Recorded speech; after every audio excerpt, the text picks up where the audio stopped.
पर नहीं, यह जगत कभी छोड़ता नहीं। महाराज लोगों ने कहा भगवान का नया अवतार, और जैनी पूजने लगे दिगंबर, श्वेतांबर और दिगंबर जो एक भी वस्त्र धारण न करे। महाराज ने प्रसन्न भरत सम्राट बने। इनके 5 पुत्र हुए। बड़े पुत्री सुमति को सबका सौंपकर महाराज भरत जी प्लस आश्रम शालिग्राम क्षेत्र में मुक्ति नेपाल में जो पड़ता है वहां पर भजन। क्यों? जैसे जैसे चौथापन आए हमें भगवान का भजन करना चाहिए और भगवान के भजन में लीन हो। अब एक दिन महाराज भरत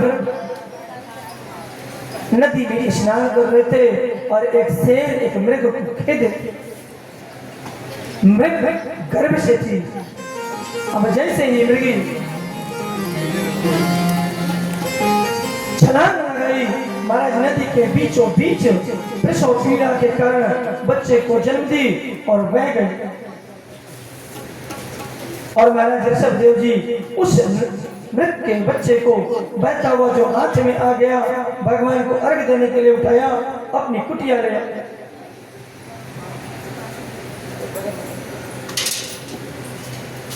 एक कुटिया पे अपने ले आए मृग को। और मृग महाराज इतना मृग के ऊपर आसक्ति हो गई, खाते पीते उठते बैठते महाराज मृग का ध्यान रखते। और एक दिन वही मृग अपने झुंड में मिला और झुंड में मिलकर मृगों के साथ चला गया।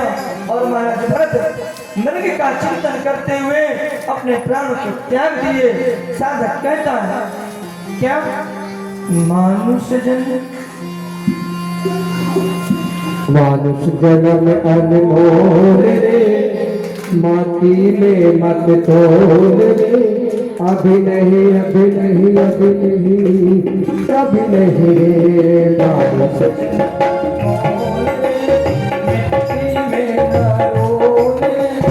अब तो मिला है फिर न मिलेगा, कभी नहीं कभी नहीं कभी नहीं। अनमोल रे मिट्टी में न रोले, अब तो मिला है फिर न मिलेगा, कभी नहीं कभी नहीं कभी नहीं।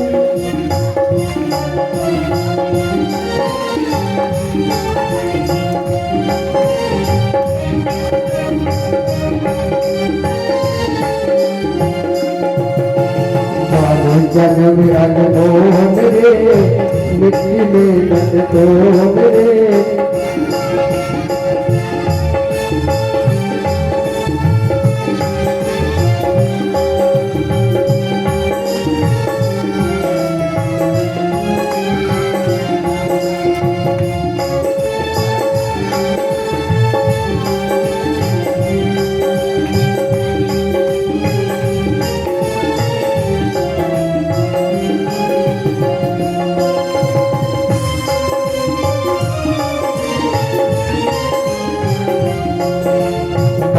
जन्म अनमोल रे, मिट्टी में ना तोल रे। अब जो मिला है फिर न मिलेगा, कभी नहीं कभी नहीं कभी नहीं।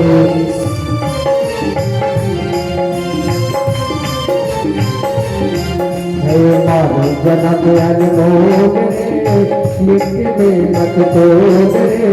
अब जो मिला है फिर न मिले, कभी नहीं कभी नहीं कभी नहीं।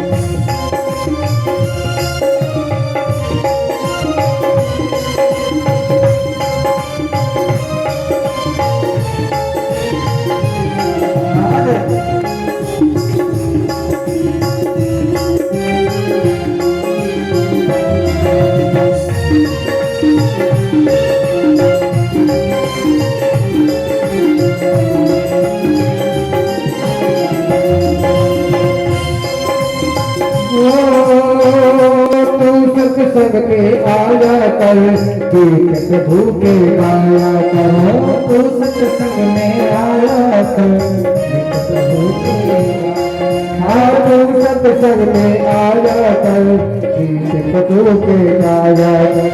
तू सत्संग में